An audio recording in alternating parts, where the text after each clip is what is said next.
Alright, let's take a look at this problem. We've got 2h to the 5th power. So to the 5th power really just means repeated multiplication. We've got something in parentheses that we're going to multiply times itself 5 times. Alright? And that something, which is in parentheses, is 2h. So we have 2h times 2h times 2h times 2h times 2h. And that's all over 6h. So 2h quantity to the 5th power just means that we're simply going to multiply 2h times itself 5 times. Right? Now, what we're going to do is we're going to go ahead and rewrite this. Instead of saying 2 times h 5 times, we're going to put all the 2's out front, followed by the h's. Now we can do this because 2 times 3 is the same as 3 times 2. They both equal 6. And I'm going to take the 6 on the bottom and break it into 2 times 3. And then I have my h. Now, normally what we would do in something like this is I've got a 2 on the top, a 2 on the bottom, I have an h on the top and an h on the bottom, so we can go ahead and cancel those out. And really all that's going to leave us is these 4 2's, these 4 h's, and then the 3 on the bottom. So it leaves us 2 to the 4th times h to the 4th all over 3. And 2 to the 4th is 2 times 2 times 2 times 2, so 4 times 4. Or you go 2 times 2, which is 4, times 2 is 8, times 2 is 16. So we get 16 h to the 4th all over 3. Or we could go ahead and say this is 16 thirds h to the 4th. They're the same thing. If you ask me which one I prefer, I'm going to tell you the second one. And the reason is because 16 thirds can be looked at as a coefficient. And later on in math, you're going to see a lot of that. Now, we sort of work this problem out by saying, what does it look like? But what we also could have done is we could have applied a shortcut. Now, you're going to notice here, before we canceled or reduced, I had 2 to the 5th times h to the 5th all over 2 times 3 times h. And on the bottom here, the denominator, 2, 3, and h can all be to the first power. If there's no exponent, it's to the first power. Now, what you're going to notice here is that when we looked at this, we had 4 more 2's on top than the bottom. And so if you think about that, our exponents for the 2's were 2 to the 5 minus 1 times, and then our h's, we also had 5 on top, 1 on the bottom. So h to the 5 minus 1 all over 3. So we can apply our rules or our laws of exponents. If we've done enough of these and we understand what it is we're doing, we don't have to memorize the laws. You shouldn't have to memorize the laws. If you think about what it is you're looking at, you should be able to solve these. So this is 2 to the 4th times h to the 4th over 3, because we did our 5 minus 1 for each of these. And then that gives us 16 h to the 4th over 3, or again 16 thirds h to the 4th. So the key here is, and we're going to go with this one, right? So over here on the right, this was our shortcut or our law, and on the left we sort of did this as is. All right, so our goal is that you can recognize what you're looking at and then convert it to a rule. All right, for this problem we have z squared to the 3rd power. So we have what's called a power to a power. So again, if you think about what this looks like, it's 3 times, and I have z squared being cubed, which means we're going to multiply it by itself 3 times. And so what that's going to look like is z squared is z times z. So I'm hoping that you can see that this is essentially going to be 6 z's on the top, 6 z's on the bottom. So again, when you have a power to a power, like we do here with the 2 to the 3rd power, with exponents, you're just multiplying. So this goes back to, we're kind of looking at the laws of exponents. And so I've got 3 times z to the 2 times 3 power all over 4 z to the 6. So this is 3 z to the 6 over 4 z to the 6. We can see here that my 6's cancel out, but let's go ahead and apply our rule that we learned in the last example. This would be 3/4 times z to the 6 minus 6 power. So this becomes 3/4 times z to the 0 power. Remember, anything to the 0 power is equal to 1. So this is saying the same thing as 3/4 times 1. So our answer is 3/4. So this whole thing simplifies down into 3/4. Alright, for this problem you can see we've got some negative exponents. We've got z to the negative first, z to the negative first. And we saw in the last example that z to the 0 or anything to the 0 power is 1. And so when we look at this, what you need to understand, if it has a negative exponent, if it's on the top, it gets moved to the bottom. If it's on the bottom, it gets moved to the top. As soon as you move it, that then gets rid of the negative sign with that exponent. So for example, I've got my -5 on top. Now, let's take a look at this first, z to the -1. That's going to move to the bottom and become z to the first. So this gets moved to the bottom. The one that's on the bottom would actually get moved to the top. So on the bottom, we have our 3. So let's go ahead and put times 3 times, and then on the bottom you can see we have this z to the -1. And so that's going to get moved to the top, and it's going to become z to the first. Now don't forget that that is to the 4th power. So the 4th power here is going to move along with it. All right? So that's how we would set this up. When you have negative exponents, you just move them. And if you don't have a fraction, remember, you can just put a bar underneath what you have and then put all that over 1, and now you have a fraction where you can start moving stuff.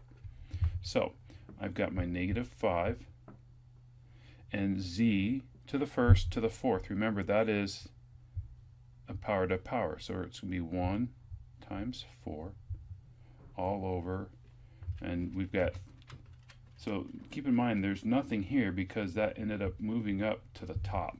So this is going to be 3z, or z to the first. Let's go and write z to the first. So what I have is -5 z to the 4th over 3z.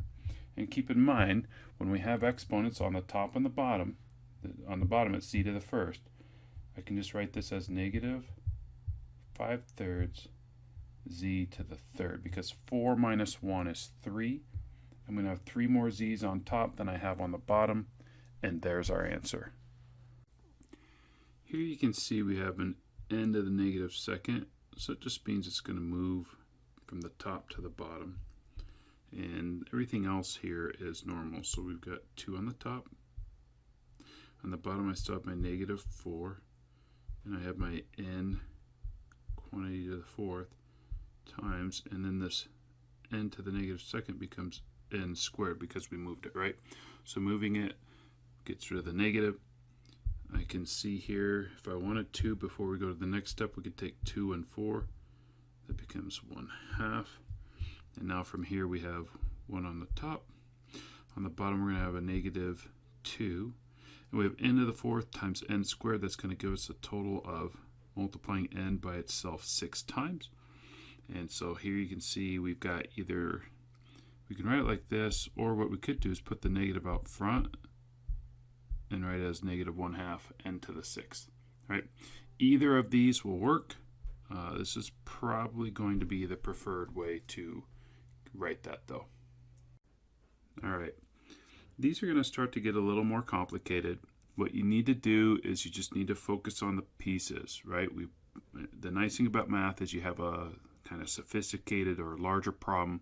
You break it down into smaller pieces, you deal with those smaller pieces, you kind of reassemble them back together, and then we can put the whole problem back together. So I've got a few different things going on here, and we have to be careful. I've got the p to the -10th. That's not anything new. We saw that in the last couple problems. But the bigger issue that we have going on is that I have this that's in parentheses, being taken to the fourth power, but on top of that, I also have this p to the negative second power. So the question is, well, what do we do first? Do we deal with the p to the negative second, or we deal with this whole thing to the fourth? And the answer is that we're going to deal with the whole thing to the fourth. And the reason is, so this 12 stays here, and this p to the 10th can get moved down to the bottom, right? Because that negative exponent, we move it wherever it is. If it's on top, it goes to the bottom. If it's on the bottom, it goes to the top. It becomes positive. We've dealt with the negative exponent. Now, what we have here, if you think about this, and again, this is where it goes back to, if you don't know your laws or your rules or whatever you want to call them, it's okay. What does this look like? So we have this to the fourth power, which means we're just going to multiply it 4 times. So if you don't know your rules, there's nothing wrong with just writing this out and asking yourself, well, what does this look like? And when we do that, then you're much more likely to get the right answer. Now notice I've got 4 of these. And also notice that when you look at this, what part is negative for the exponent is this p to the negative second, p to the negative second, p to the negative second, and p to the negative second. Notice the 4 does not have that negative second. That negative 2 exponent belongs with the p. So when we think about what this means is I still have my p to the 10th on the bottom. And let's go ahead and use parentheses since we've got negatives. We've got negative 4, negative 4. So we're going to have 4 negative 4s. And then I've got these p to the seconds. Well, they're all going to get moved up top. So you can see what's happening here. So if you're a little bit confused on this, just pause it for a second and take a look at sort of where things have moved and why they moved. Now, if you unpause and you're back with us, we have p squared times p squared, right? That's 2p's times 2p's, so that's going to be a total of 8. And again, what you're going to see here is that I'm actually applying my rules or my laws without having them memorized. I'm just thinking about what's happening. Now, negative 4 times negative 4 is a positive 16. All right? So these two multiply to give me 16. These two multiply to give me 16. 16 times 16 is 256. And then keep in mind, we still have our p to the 10th that we moved toward the beginning. Now, as I look at this, I can see I've got more p's on the top than the bottom. So this will become 12 over 256, which we're going to be able to reduce. And then you'll notice we have more p's on the bottom than the top, so it's going to be p squared down here. All right, so go ahead and take a look at that. Make sure you can follow along, and then we'll do the last step here. All right, first thing we want to do is look at the numbers. 12 and 256, they're both divisible by 4. So I divide them both by 4. I'm going to get 3, and 256 divided by 4 is 64. And I'm going to have p squared on the bottom. Now, normally what we do is we like to write these without fractions. And so I could write this as 3/64. Now, how do I get this to the top or out front? I need to move it. And so in order to move it, I change the sign. Just as we can go from a negative to a positive, you can also go backwards and go from a positive to a negative. So this would become p to the negative second. 3/64 p to the negative second. And that makes sense because p to the negative second just means we're going to move it down to the bottom. And you can see that from the previous step where p squared was on the bottom. So 3/64 p to the negative second would be our answer here, or simplified form of what we started out with. All right, let's take a look at simplifying here. We can see that I've got this whole thing in parentheses being taken to the negative second power. So that means the whole thing's going to move to the bottom. So essentially I've got 3a to the negative first times t cubed. And once I move it, it becomes a positive 2. And then I also have my 12a on the bottom. Now there's nothing on top, so we can go ahead and put a 1 up there. And what you're going to notice now is that we have a lot on the bottom. So let's clean this up a little bit. We'll go ahead and put the 12a out front. I probably should have done that to begin with, but that's all right. and now I have times 3a to the negative first t cubed squared. And so again, what does that look like? Well, that's 3a to the negative first t cubed times itself 3a to the negative first t cubed all over 1. And now as you look at this, you can see here that I have a couple of negative exponents, a to the negative first. So those are both going to move to the top in our next part of this. So I have, let's go and put a times a. Both of those will move to the top. And then on the bottom I have 12a times 3 times 3, which is 9, times t cubed times t cubed. And so let's go ahead and erase some of this. And so as we look at this, a times a is a squared. On the bottom I have 12 times 9, so 9 times 10 is 90, plus 18, that's 108. I have an a, and then I have t cubed times t cubed. So remember, that's 3t's times 3t's, that's t to the 6th. And we can see here that I've got a squared on top and a on the bottom. So the question is, do I have more on top or bottom? I've got more on top, that's a on the top. There's no more a's on the bottom. 108t to the 6th. And we can just go ahead and leave our answer like that. All right, let's take a look at what a complicated problem like this might look like if you just apply your rules. So on the inside of the parentheses up top, you can see that it's multiplication 4 times a to the negative 5th times k to the negative 4th. So because I have multiplication throughout that entire parentheses, I can just go ahead and take each of these exponents and multiply, because remember, power to power is multiplication. So that's the advantage of sort of knowing your shortcuts, is all the work that we did for all these other ones can really be eliminated. I have 4 to the first times negative 5 times a to the negative 5th times negative 5 times k to the negative 4th times negative 5, because remember, power to power is multiplication. And then I have 2k to the negative 9th. Now as I start to clean this up, this is 4 to the negative 5th times a to the 25th times k to the 20th. I've got 2 times k to the negative 9th.